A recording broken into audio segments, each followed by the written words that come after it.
कबीर साहब कहते हैं कि संसार के लोगों को मैं देखता हूं तो संसार के लोगों में हमें गुण ही गुण दिखाई दे रहे हैं, लेकिन जब मैं अपनी ओर देखता हूं तो हम में बहुत बुराई दिखाई देती है।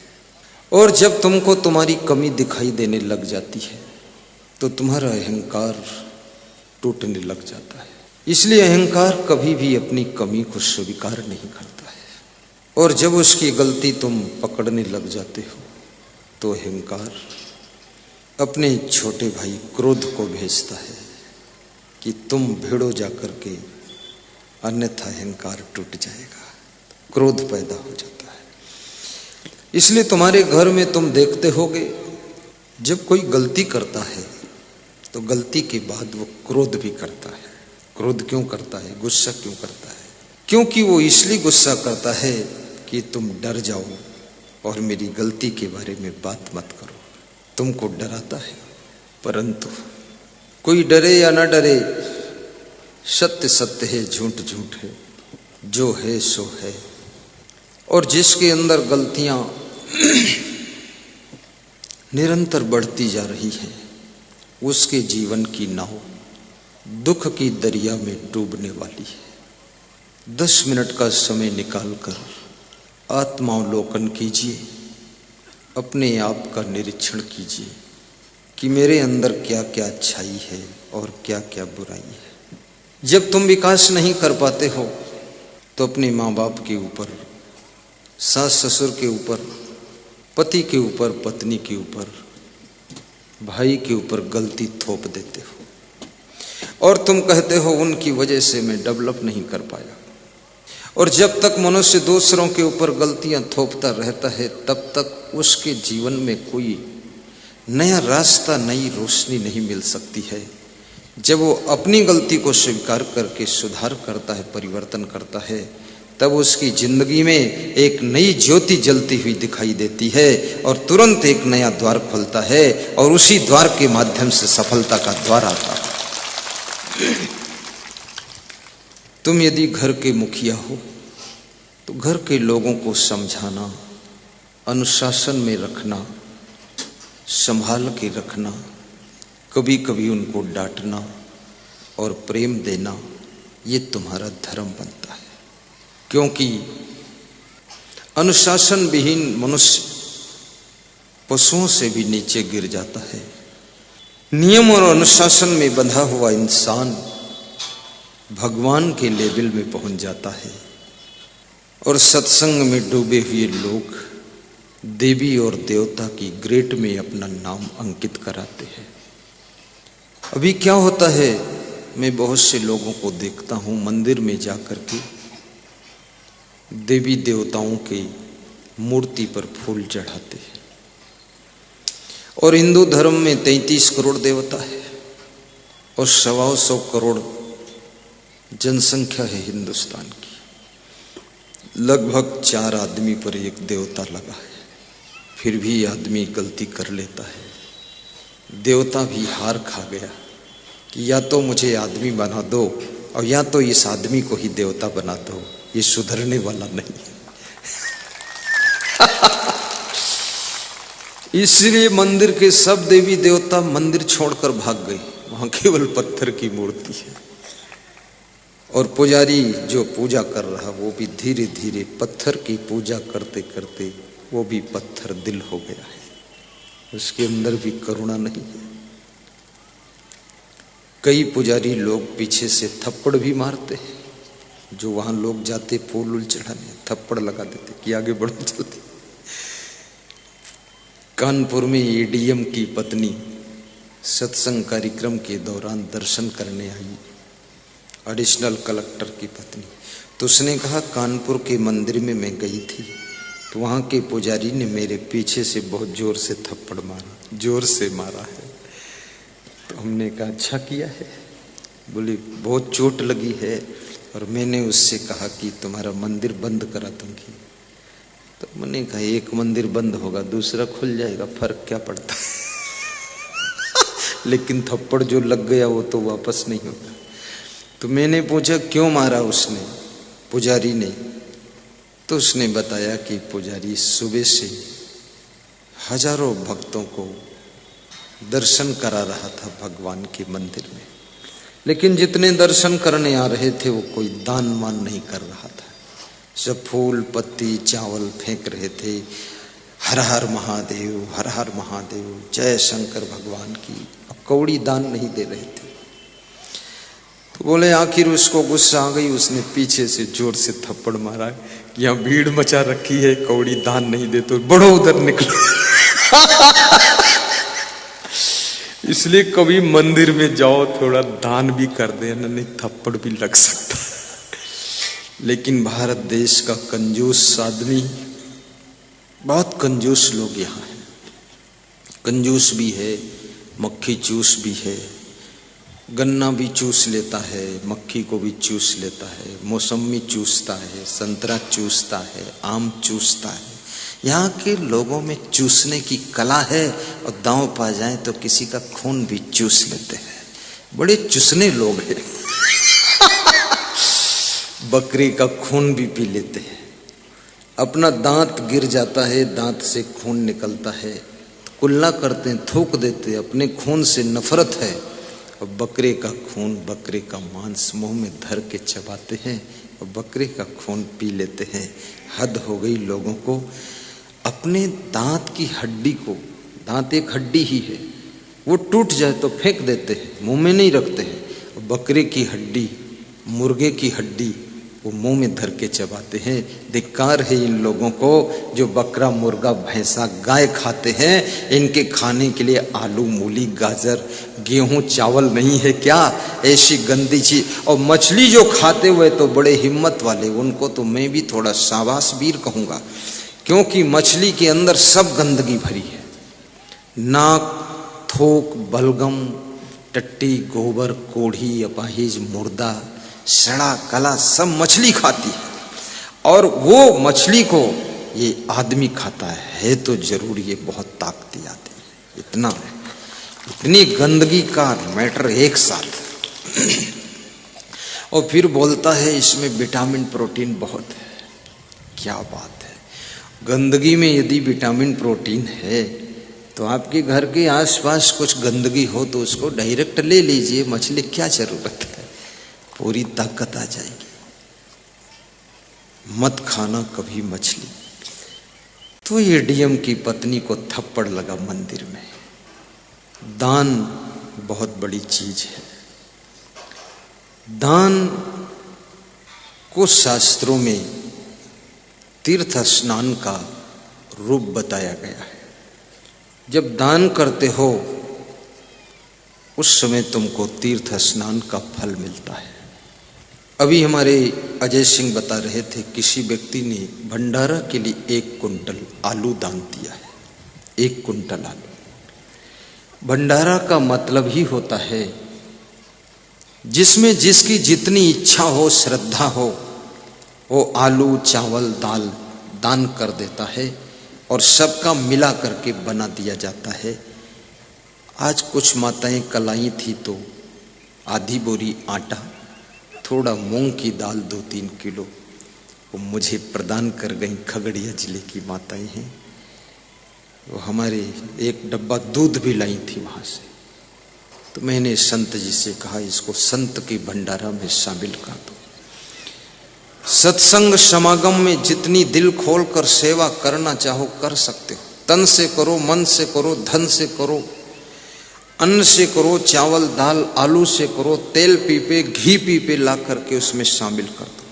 अभी प्रयाग कुंभ में बहुत बड़ा भंडारा चल रहा था इलाहाबाद में, तो उसमें कम से कम मुझे लगता है कि 1000-2000 लोगों का तो अन्नदान शामिल हुआ है। और पैसा भी कम से कम 10-15 हजार लोगों का पैसा नहीं, ज्यादा लगा होगा। एक पैसा तो मुझे लगता है कि 50,000 लोगों ने थोड़ा थोड़ा कुछ दिया होगा, उसमें डब्बे में डाल देते थे। और यहाँ बैठे हैं हमारे श्री हरिश्चंद्र जी, डॉक्टर वैज्ञानिक खड़े हो।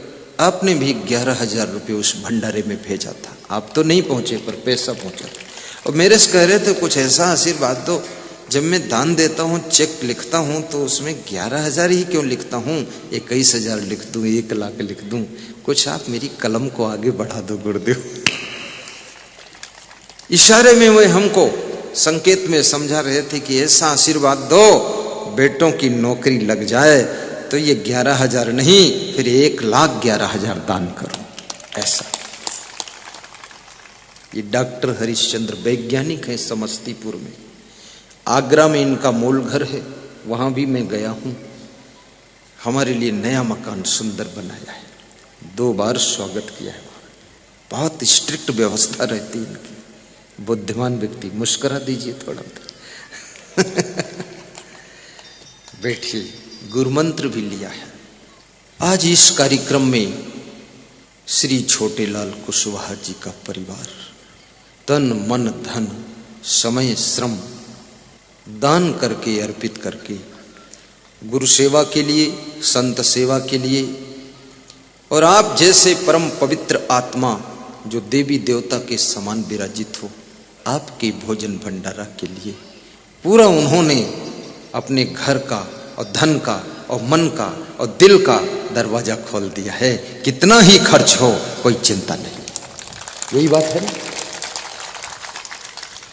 उनके साथी गण बहुत से इस गांव के लोग, जैसे जितेंद्र जी, बाबूलाल जी, कौशल जी, रामजीत जी और गांव भर सब जुटे हुए हैं। और ये तो ऐसा अवसर है कि भागीरथ जी तपस्या करके गंगा जी को लाए थे, लेकिन स्नान सब कर लेते हैं। ऐसे ये भागीरथ का प्रयास इन्होंने किया और भागीरथी प्रयास से, इनकी तपस्या से सत्संग की गंगा आई है। अब इसमें सब लोग डुबकी लगा करके अपने जीवन को धन्य बनाएंगे।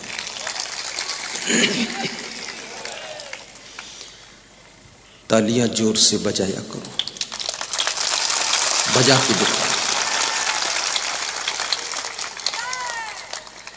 महिलाएं बहुत खुश हैं।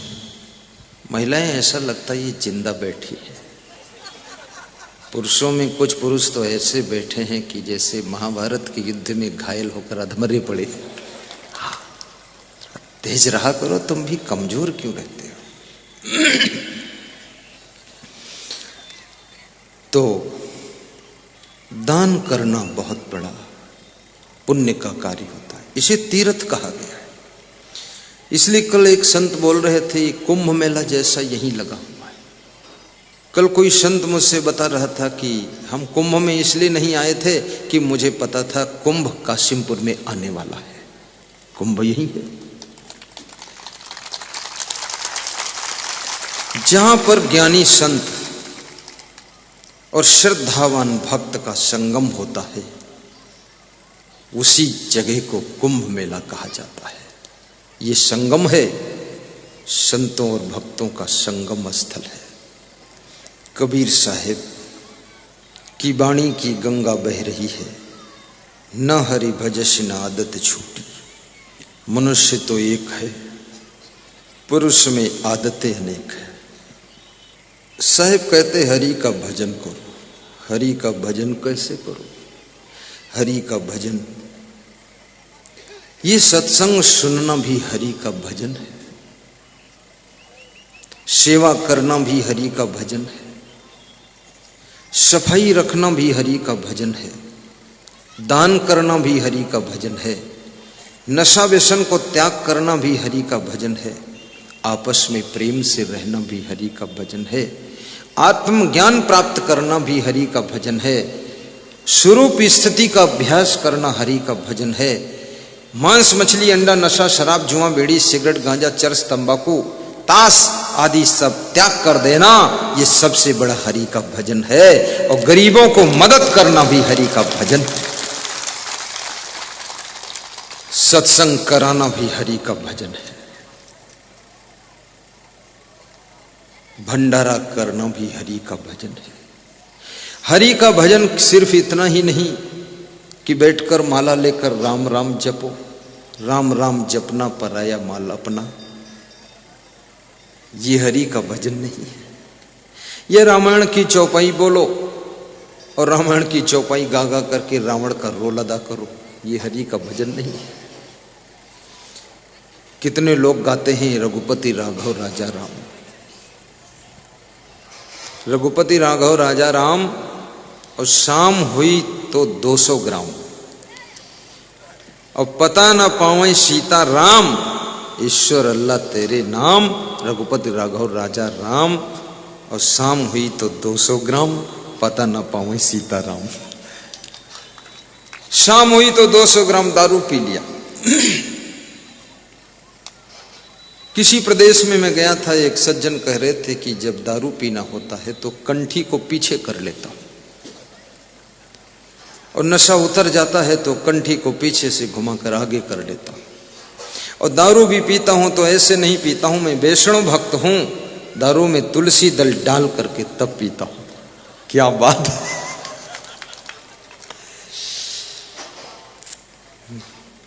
आंगन में तुलसी का कुंडा और फ्रिज में रखा है थैली भर अंडा, इसका नाम भक्ति नहीं है, ये हरि का भजन नहीं है। इसी को आडंबर कहा गया है, इसी को ढकोसला और पाखंड कहा गया है। भक्ति का मतलब है कि आप तुलसी दल डालो न डालो, लेकिन जैसे तुलसी का पौधा जीवन दायिनी ऑक्सीजन निःशुल्क संसार को देता है, ऑक्सीजन के बिना कोई प्राणी 1 मिनट जी नहीं सकता है, सबको जिंदगी जीने के लिए तुलसी का पौधा 24 घंटे ऑक्सीजन प्रसारित करता है। ऐसे तुम भी लोगों की जिंदगी जीने के लिए कुछ सुविधा प्रदान करो तो समझ लो तुमने भक्ति का शुभारंभ कर दिया।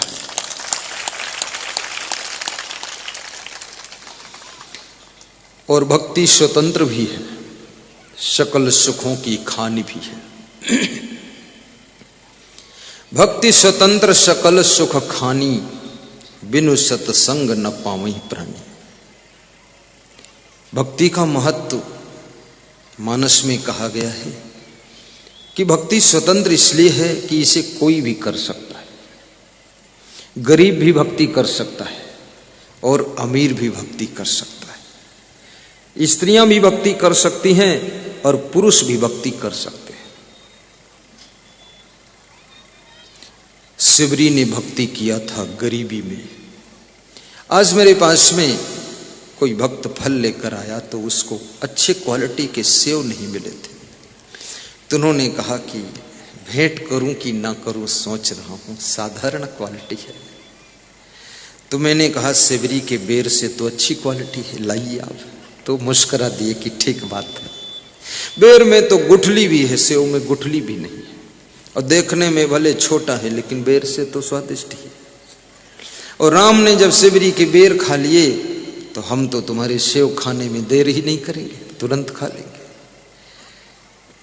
श्रद्धा से गुरु की चरणों में कभी कभी तुम बहुत अच्छी चीज भेंट करना चाहते हो, लेकिन योग संयोग नहीं बनता है तो कोई साधारण चीज भी भेंट करते हो, वो साधारण चीज भी शिवरी के बेर से कम नहीं है। तुम्हारी भक्ति में बहुत बड़ी दम है। सबसे पहले गुरु के चरणों में तो फूल भेंट किया जाता है। किसी मंदिर में जाओ, फूल भेंट। फूल क्यों भेंट किया जाता है?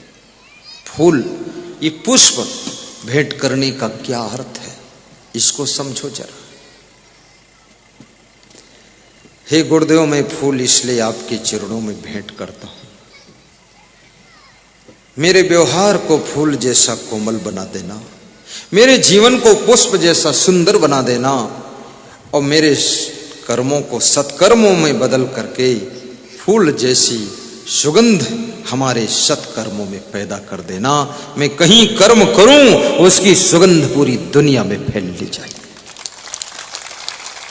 इसलिए मैं आपके चरणों में फूल भेंट करता हूं। और फूलों की माला क्यों भेंट करता हूं, चढ़ाता क्यों, पहनाता क्यों?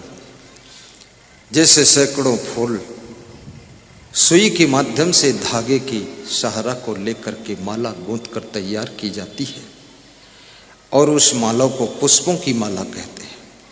जैसे मैंने आपको फूलों की माला पहनाया है, ऐसे गुरुदेव आप भी सैकड़ों हजारों ग्रंथ मत पंथ के ज्ञान की बातों, ज्ञान के फूलों को गूंथ करके प्रेम के धागे में पिरो करके हम सब श्रोताओं को प्रवचन की माला पहना देना। मैं आपको पुष्प की माला पहनाऊं, तुम मुझे प्रवचन की माला पहनाओ, ताकि मेरे जीवन की माला बहुत सुंदर दिखाई दे। आप पुष्प की माला पहनाते हो, लेकिन गुरु तुम्हें प्रवचन की माला पहनाता है। कहीं कबीर का पुष्प लगा देता है, कहीं गीता के श्लोक का फूल, कहीं रामायण की चौपाई का फूल, कहीं उपनिषद के श्लोक का मंत्र का फूल, और कभी नीति शास्त्र के चिंतन का फूल लगा करके तुमको प्रवचन की माला पहना देता है। और प्रवचन की माला जिसने ठीक से पहन ली, उसके जीवन की माला भी सुंदर हो जाती है, और उसके जीवन में दुख और चिंता क्लेश खत्म हो जाते हैं। ना हरि भजस ना आदत छूटी, निस्वार्थ प्रेम करना भी हरि का भजन है। आज की तारीख में बहुत से लोगों को हरि के बारे में ज्ञान नहीं। हरि शब्द लेते ही लोग समझते हैं विष्णु भगवान हरि है। हरि चले हरि को मिलन, हरि बैठे हरि पास, और हरि कूदे हरि मां गिरे, तब हरि भये उदास। हरि माने सांप होता है और हरि माने मेढक होता है। सांप मेढक को मिलने चला, मेढक जल के पास बैठा था, जल को भी हरि कहते हैं। फिर मेढक ने जब सांप को देखा तो मेढक कूद कर जल में गिरा, हरि कूदे हरि मां गिरे। मेढक कूदा और जल में गिर गया, जल को भी हरि कहते, मेढक को। तब हरि भये उदास, तब वो सांप उदास हो गया कि मेरी शिकार कूद गई, हमको नहीं मिली। हरि चले हरि को मिलन, हरि बैठे हरि पास।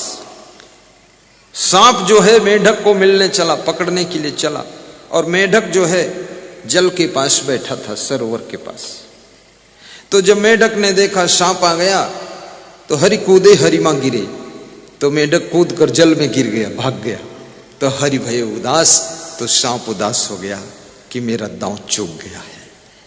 हरि केवल विष्णु भगवान नहीं, हरि माने जल, हरि माने हाथी, हरि माने घोड़ा, हरि माने सांप, हरि माने मेढक, हरि माने जल। ये हरि के बहुत अर्थ होते हैं। लेकिन हरि जो यहां कबीर साहब हरि कहते हैं, इसका अर्थ क्या है? हरि कौन होता है? हर घट में रमण करने वाला, हर घट को प्रफुल्लित करने वाला, हर शरीर को जीवित करने वाला, हर शरीर में रमने वाला, ये हरि स्वरूप चेतन तत्व आत्मा रूपी परमात्मा है। इसी को हरि माना जाता है।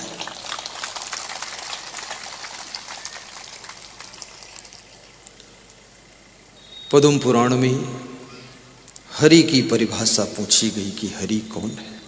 पद्म पुराण की बात बता रहा हूं, सीधे बैठ जाओ। पद्म पुराण। पर दुखेन यो दुखी सुखो यश परश्रिया। पद्म पुराण का ऋषि कहता है, जो दूसरे के दुख को देख करके पिघल जाए, दूसरे के दुख में जो द्रवित हो जाए, किसी की बेटी का विवाह नहीं हो रहा है, पिघल करके जो विवाह के लिए मदद करने लग जाए,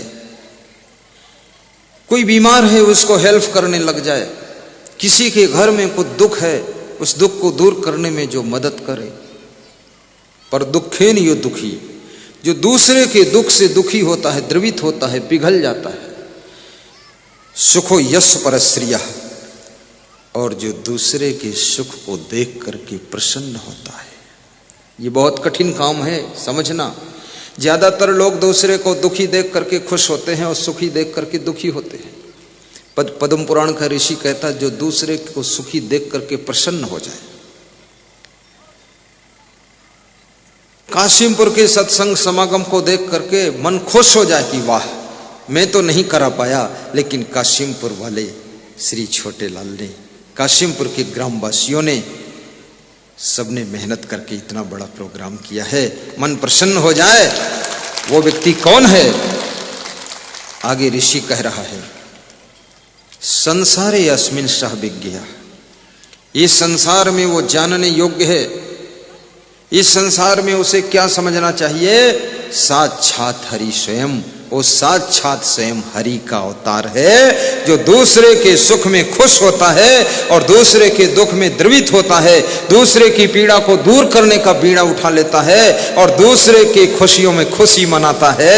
ऐसा व्यक्ति हरि भगवान का रूप होता है, हरि भगवान का रूप होता है। किसी का बच्चा फर्स्ट पास हो जाए, पड़ोसी की छाती के ऊपर सांप लौट जाते हैं, कह रहे इसका बच्चा फर्स्ट आया है। पड़ोसी के बच्चे को नौकरी मिल जाए, दूसरे पड़ोसी परेशान होने लग जाते हैं। इसका नाम ईर्ष्या है और ईर्ष्या की बीमारी हमारे भारत देश में बहुत प्रचंड है। ईर्ष्या राजनीति में भी बहुत काम कर रही है। कितने राजनेता राजनीति तो करते हैं, तुम्हारे सामने हंसते मुस्कुराते भी हैं, लेकिन याद रखना भाइयों बहनों, छुप छुप करके रोते भी हैं कि बर्बाद कर दिया ईर्ष्यालु नेताओं ने, टांग खींच कर नीचे गिरा दिया। कई नेता मेरे पास में आकर के कमरे में बैठ करके रो करके आंसू पोंछ करके मेरे से बोले, आज 500 रुपये भी नहीं जो आपको भेंट करूं, किससे रोऊं, आपके पास रो लेता हूं। तो मैंने कहा चलो ये समस्या हल हो जाएगी। चुनाव लड़े, 6 महीने बाद विधायक बन गए। विधायक बनने के बाद 1.5 साल बाद मर गए और मरने के बाद अब पता नहीं कब मिलेंगे। खत्म हो गया। बहुत दुखी थे कि मेरा बहुत चांस था मिनिस्टर बनने का, लोगों ने बनने नहीं दिया। टांग खींचने की आदत, किसी का बढ़ता हुआ मान सम्मान देखकर, यश प्रभाव देखकर अंदर अंदर जलने की आदत, ये भारत देश के खून में व्याप्त है बीमारी।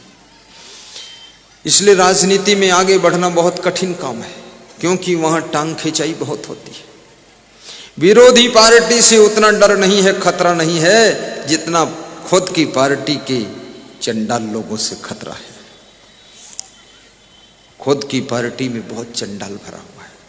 टिकट कटवा देगा, कहीं तुम्हारी टांग काट देगा, कहीं कुछ गड़बड़ कर देगा, तुम्हें कहीं कोई चक्कर में फंसा देगा। बहुत तिकड़म है। इसलिए राजनीति करना कोई छोटे मोटे दिमाग का काम नहीं है। राजनीति 2 ही प्रकार के लोग कर सकते हैं, या तो बहुत बुद्धिमान व्यक्ति होगा वो करेगा, या तो बद दिमाग व्यक्ति होगा। बद दिमाग है, बर्बाद हो जाए जो भी करना है। या तो बहुत बुद्धिमान हो, शातिर माइंड, वो कर सकता है। और राजनीति देश की मांग है। आज ये भारत माता अच्छे नेताओं को पुकार रही है कि बुद्धिमान और साहसी और ईमानदार नेता के इंतजार में भारत माता बैठी है कि कोई ऐसा नेता पैदा हो जाए जो इस भारत माता की लाज को बचा सके। आज ये चुनौती खड़ी हो गई।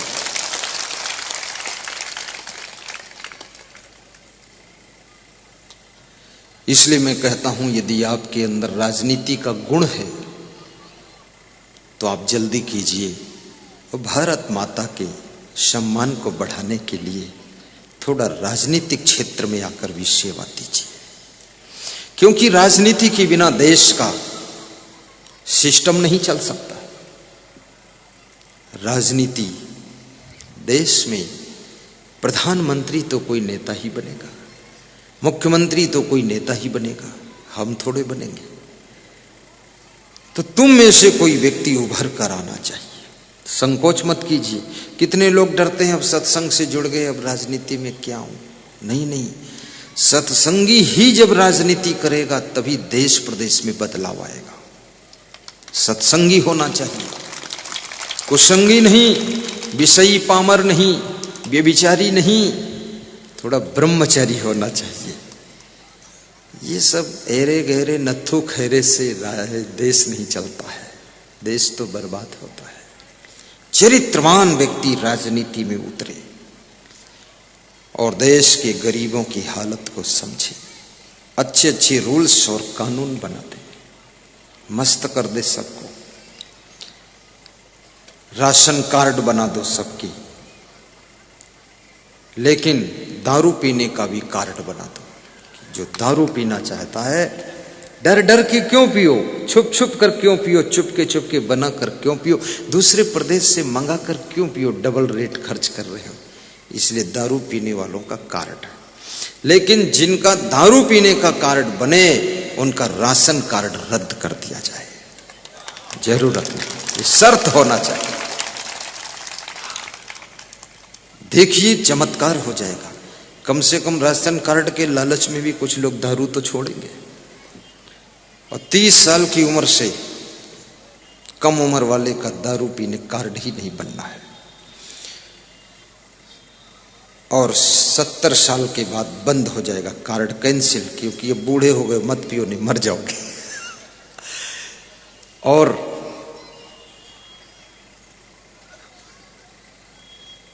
ये शौचालय जो बन रहे हैं ना, सरकार की ओर से पैसा रहा कि 12,000 रुपया शौचालय के लिए।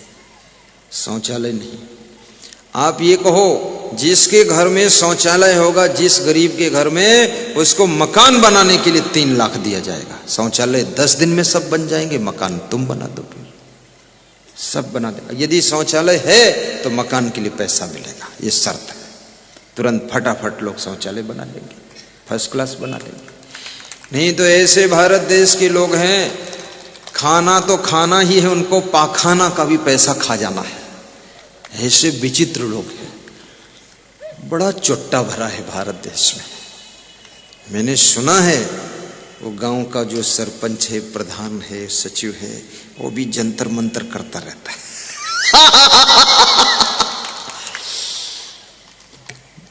चलो राशन कार्ड में खा गए, खाना था खा लिया खाना को, लेकिन ये पाखाना में भी खा गए। हद मार दी लोगों ने, शौचालय में भी। लोभ को दूर हटाओ, ईमानदारी से राजनीति करो, 10 रुपये अपने भी डालने की कोशिश कर दो।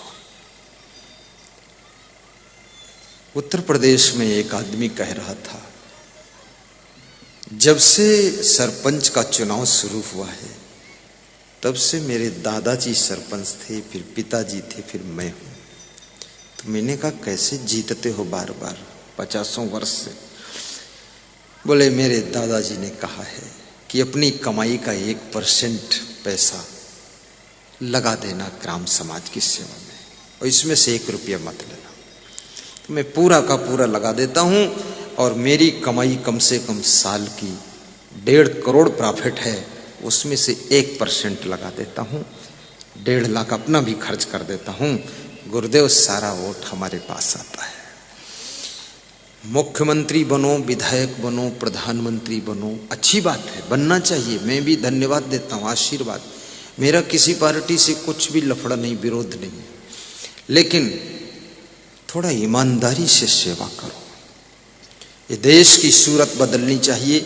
मैं दुबई गया, मस्कट गया, हांगकांग गया, इंडोनेशिया, मलेशिया, थाईलैंड, लंका, बहुत से देशों में सत्संग करने के लिए गया। वहां पर मैंने लंका छोड़कर, लंका और इंडिया में कोई अंतर नहीं, लंका इंडिया से भी ज्यादा नीचे गिर गया। बहुत गंदगी है, बहुत गरीबी है। इंडिया तो फिर ठीक है, लेकिन अन्य देशों में 2 ही चीज मैंने देखा बहुत अच्छी।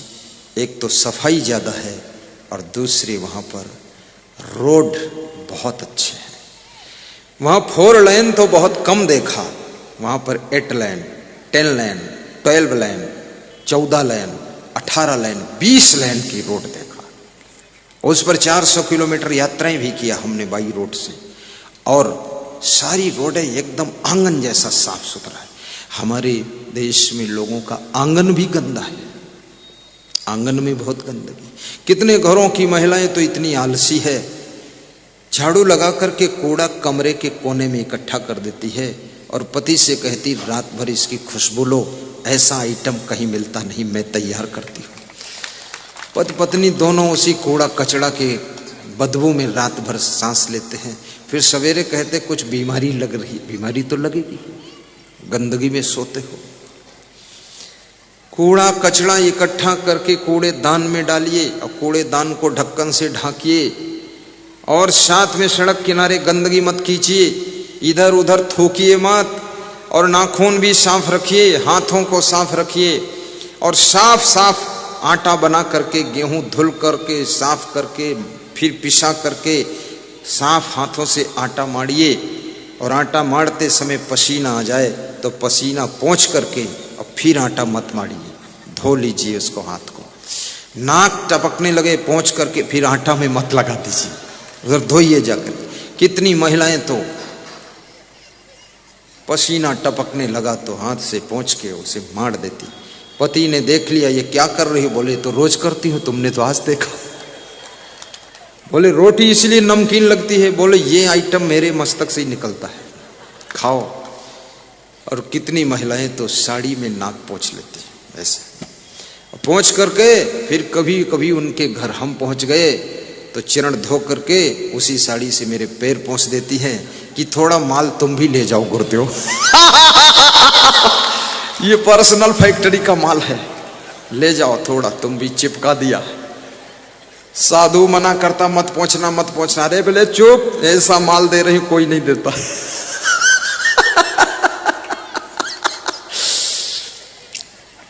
कभी धोती में नाक मत पोंछो, नहीं, एक कपड़ा रखा करो ऐसा रंगीन छोटा सा, देखो दिखा देता हूं। इसमें ऐसे मुंह पोंछा तो फिर पलट दिया, यूं कर दिया, फिर ऐसे पोंछा, फिर उलट दिया, इसको यूं कर दिया।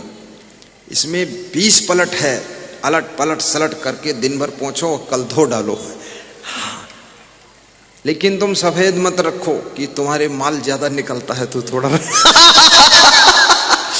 रंगीन और सूती रखना, कॉटन का, पॉलिस्टर का तो शोषित नहीं करेगा।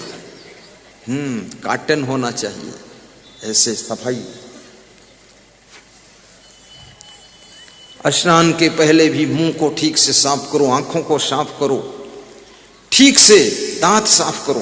तुम हंसो तो दांत तुम्हारे मोती जैसे चमकने चाहिए, दूध जैसे दिखने चाहिए दंतावली तुम्हारी। हम कितने लोगों को देखते हैं वो हंसते हैं तो उनके दांत बिल्कुल भैंस के गोबर जैसे दिखते। इतनी गंदगी लगा के बैठा, तम्बाकू खाया है, सुपारी खाया है, लौंग खाया है, ऊपर से पुड़िया, गुटखा और क्या क्या बता रहे थे लोग, इधर कुछ और भी खा लेते हैं लोग। ये सब खाने पीने की जरूरत नहीं है। धन कमाने में इतनी मेहनत पड़ती है आपको। धन कमाना केवल बहादुरी का काम नहीं है, धन को बचाना उससे बड़ी कला है। और बचे हुए धन को अच्छे काम में लगाना ये जिंदगी की सबसे बड़ी कला है। कितने लोग धन कमाते भी हैं लेकिन बचा नहीं पाते, और फिर मेरे से पूछते पता नहीं कहां खर्च हो जाता। खर्च खुद करते, कहां खर्च हो जाता है? लिख लो ना डायरी में कहां खर्च होता है।